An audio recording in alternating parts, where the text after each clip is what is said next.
Olá, queridos alunos, tudo bem? Estamos aqui hoje para darmos prosseguimento em mais uma das etapas da nossa disciplina. E neste vídeo trarei assunto fundamental para que possamos compreender todo o sistema recursal em nosso país.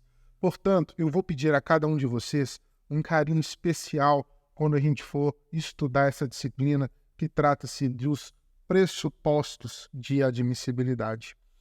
Os pressupostos de admissibilidade, sim, estão diretamente ligados ao que eu já disse anteriormente sobre juízo de admissibilidade. Ou seja, antes da gente ter o nosso recurso analisado na sua pretensão de mérito, nós temos que primeiro cumprir a etapa inarredável, que é passar esse recurso do ponto de vista formal. É o que vai levar o julgador desse recurso a conhecer do recurso. E esses requisitos eles são definidos doutrinariamente, né? E temos todos aqui elencados para podermos seguirmos com essa análise recursal de uma forma correta. Lá no nosso curso do Canvas, eu já coloquei um arquivo PDF contendo o esquema desses pressupostos. Então, aqui, através desse vídeo, vou procurar guiá-los no estudo dessas definições e como aplicar esses pressupostos, tá? E os pressupostos de admissibilidade são divididos em pressupostos extrínsecos e intrínsecos. Está tudo lá no esqueminha, só dá uma conferidinha sobre isso. Vocês também poderão encontrar classificações em pressupostos objetivos e subjetivos, tanto faz. Tá? A doutrina trata de duas formas a mesma questão. Não há diferença entre elas, apenas uma mera classificação. E quando a gente fala de pressuposto de admissibilidade, o primeiro aspecto que eu tenho que falar com vocês é sobre o pressuposto do cabimento. Alguns doutrinadores trarão o princípio do pressuposto do cabimento, como também o pressuposto da adequação, porque ele está diretamente ligado à adequação do tipo de recurso que você está utilizando naquela situação. Para explicarmos o cabimento, basta a gente compreender que para cada tipo de decisão, em cada determinado momento do processo, nós teremos um recurso específico para atacar aquela decisão. Atacar no bom sentido, no sentido de se insurgir juridicamente contra ela. Então, nada mais certo do que você utilizar o recurso adequado. E, professor, como que eu vou descobrir, então, qual é o recurso adequado? Bom, quando formos estudar recursos em espécie, nós trataremos sobre isso especificamente recurso a recurso. Mas, basicamente, adianto para vocês, a título de exemplo, que o artigo 1009 do CPC fala que da sentença cabe apelação. Então, percebam aí, cabe com o pressuposto do cabimento, diretamente ligado à questão. Por isso, esse pressuposto fala do cabimento ou adequação, isto é, o recurso adequado, o recurso cabível para atacar determinada situação no processo. Ou seja, você não pode utilizar de qualquer recurso. Você tem que escolher o recurso correto para aquela situação. Se isso não ocorrer, você já está infringindo o primeiro pressuposto de admissibilidade e logo seu recurso sequer será conhecido, ou seja, sequer será analisado no mérito. Indo adiante, nós temos aí um segundo pressuposto, que é o pressuposto da legitimidade. O pressuposto da legitimidade, ele nos leva a perguntar, quem pode recorrer? Ora, as partes do processo, o Ministério Público e o terceiro interessado são os legitimados a interpor recurso. Isto é, lembra quando a gente falou que o recurso ele não instaura um processo novo? Ou seja, ele se dá numa relação endoprocessual, ou seja, dentro de um processo já existente? Pois é. Então, somente as partes deste processo que já estão nele, ou um terceiro interessado na forma da legislação, ou o próprio Ministério Público, que pode atuar com recursos legis, são os legitimados para recorrer. Isso quer dizer que um terceiro que não seja interessado, completamente fora da demanda, não tenha qualquer tipo de interesse na causa, é interesse jurídico que a gente fala, né? Não um interesse de curiosidade, é claro, mas o interesse jurídico, essa pessoa não pode recorrer. Ou seja, o recurso ele está limitado e adstrito às partes do processo e ao terceiro interessado, o MP, como eu havia dito. Então, quando a gente fala em legitimidade, perguntamos quem pode recorrer. E a resposta é essa que já foi dada. Prosseguindo, nós temos um outro pressuposto muito importante, que é o do interesse recursal. Convido a vocês que a gente volte um pouquinho na conceituação de recurso, para lembrarmos que, em primeiro lugar, recurso ele é um direito potestativo, isto é uma faculdade da parte em recorrer ou não. Não é porque eu estou num processo, eu tive uma decisão que não me foi favorável, que eu sou obrigado a recorrer. Não recorrer é um direito seu, é uma opção. Então isso é muito importante, porque isso está diretamente ligado ao interesse recursal. Ora, eu tenho uma decisão, e vamos supor que neste processo, tudo o que eu pedi na minha petição inicial foi deferido, foi procedente na sentença. Ou seja, o juiz deu procedência em todas as minhas solicitações, em todos os meus requerimentos, em todos os meus pedidos. Eu tenho algum interesse em recorrer? Nenhum. Por quê? Porque tudo que eu queria naquele momento do processo já me foi concedido. Agora, vamos imaginar neste mesmo caso a parte contrária a mim. Essa parte sim tem todo interesse em recorrer porque ela perdeu tudo, né? O que a gente chama de sucumbência. E a sucumbência ela define quem perdeu no processo. E detalhe muito importante agora. Convido vocês à seguinte reflexão. Pode haver sucumbência de todos no processo? Sim, é possível.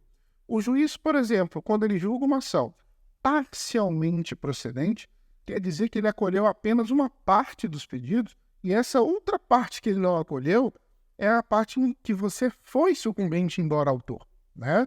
Então, ou seja, você é parcialmente sucumbente.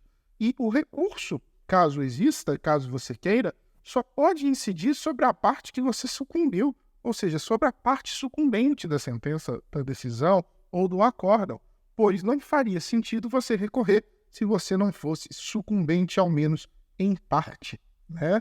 Então, quando a gente fala de interesse recursal, nós temos nos perguntar, né, se tenho interesse em recorrer, se aquela decisão pode ser melhorada em meu favor. Se a resposta for positiva, sim, você pode recorrer, porque você tem interesse que um recurso melhore a sua situação no processo. Prosseguindo mais adiante, um novo pressuposto, e esse pressuposto é muito fácil de ser compreendido, que é o pressuposto da tempestividade. Tempestividade, tempo, né? Ele trata aí do prazo do recurso. No CPC 2015, nós veremos que todos os recursos possuem prazo de interposição igual de 15 dias úteis, exceto os embargos de declaração, cujo prazo de interposição é de apenas 5 dias úteis. Isso quer dizer que, uma vez intimado da decisão, seja ela interlocutória, seja ela uma sentença, seja ela um acórdão, você terá 15 dias úteis para interpor o recurso. Ou, se for embargo de declaração, terá 5 dias úteis para interpor este recurso. Isso quer dizer que você tem que interpor o recurso no prazo certo. Isso conduz à chamada tempestividade, isto é, se o recurso foi interposto dentro do tempo correto. Vale dizer que a interposição deste recurso fora do prazo, vamos supor, eu interponho o recurso lá no 16º ou 17º dia útil. Esse recurso é tempestivo? Não, de jeito algum. Esse recurso ele é intempestivo. Sendo intempestivo, um dos pressupostos de admissibilidade foi violado e basta isso para que o recurso sequer seja conhecido. Então, muita atenção quando a gente fala de tempestividade, né? Pois a tempestividade está relacionada ao prazo para a gente interpor esse recurso. Um adendo que eu faço aqui importante é que se houver um feriado no meio do caminho, como acontece lá em dias úteis, você tem que demonstrar este feriado ao interpor o recurso. E especialmente se esse feriado for um feriado local, né? Eu cito como exemplo, em todos os casos, o famoso 15 de agosto. O 15 de agosto é feriado em Belo Horizonte, mas, por exemplo, na cidade vizinha à nossa, muito próxima, Sete Lagoas, não é. É feriado em várias outras cidades do estado, né? Mas em várias outras não é. Então, neste caso, como é um feriado local, varia da localidade se é ou não feriado, você tem que provar que esse feriado é um feriado local. Diferentemente dos feriados nacionais, que são definidos em lei, né? E aí vale para todo o território nacional. Prosseguindo, nós temos um outro pressuposto muito importante, que é o do preparo. E o preparo, a gente está falando aí de dinheiro. Dinheiro por quê? Porque todo processo, como vocês sabem, possui custas, né, judiciárias a serem recolhidas. E o preparo nada mais é composto do que custas do recurso, mais uma coisinha que chama porte de remessa em retorno. Vou explicar.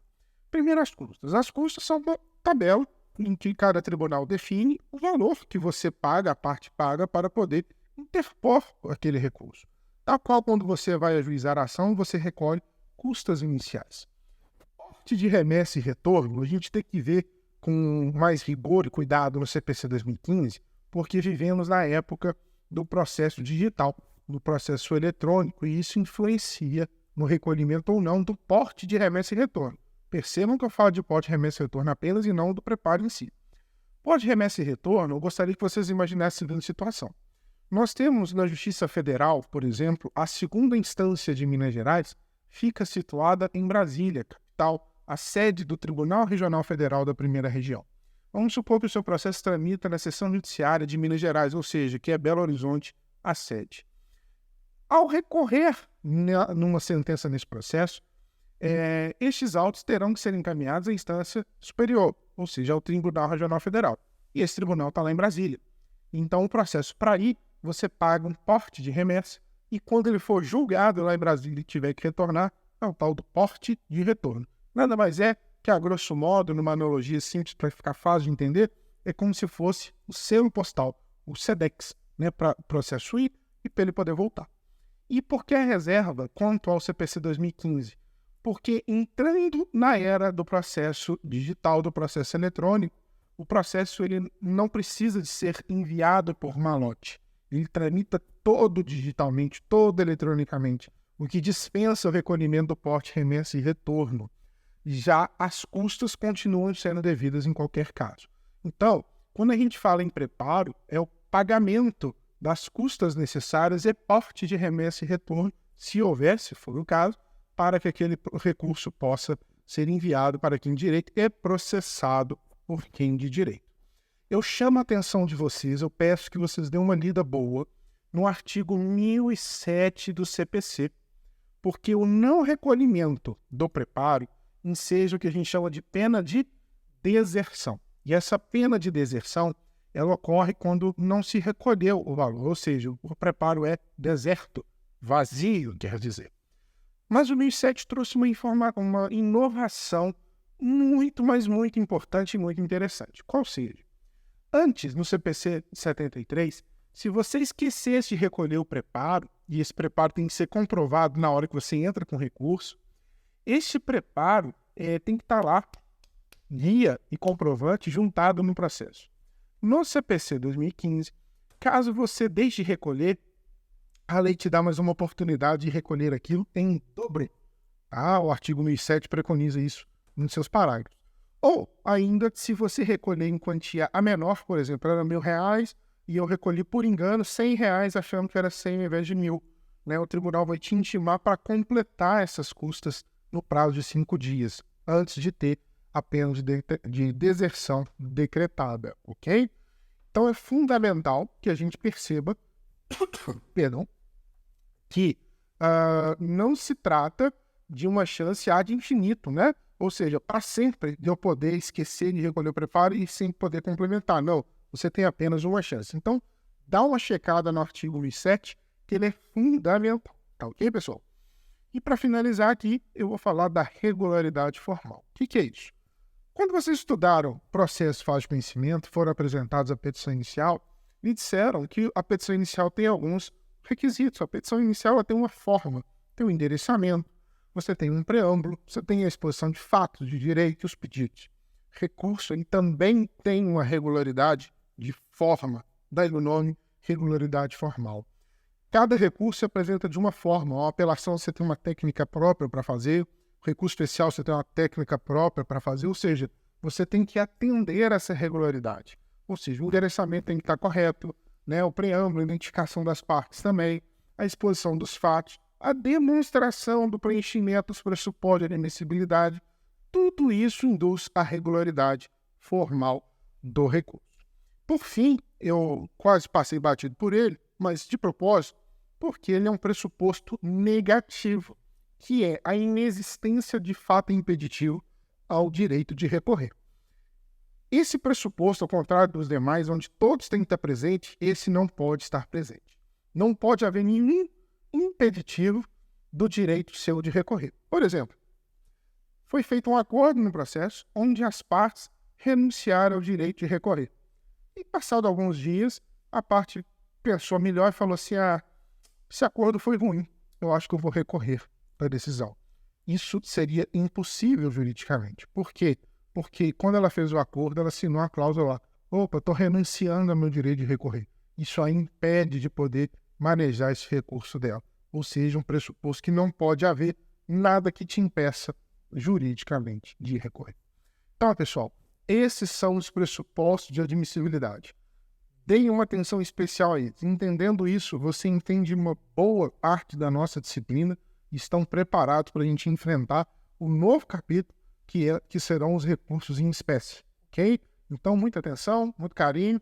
Não deixem de intervir lá no fórum com dúvidas. Havendo dúvidas sobre a disciplina, coloca lá. A gente vai poder trabalhar com todas elas, ok? Para finalizar, desejo a vocês bons estudos.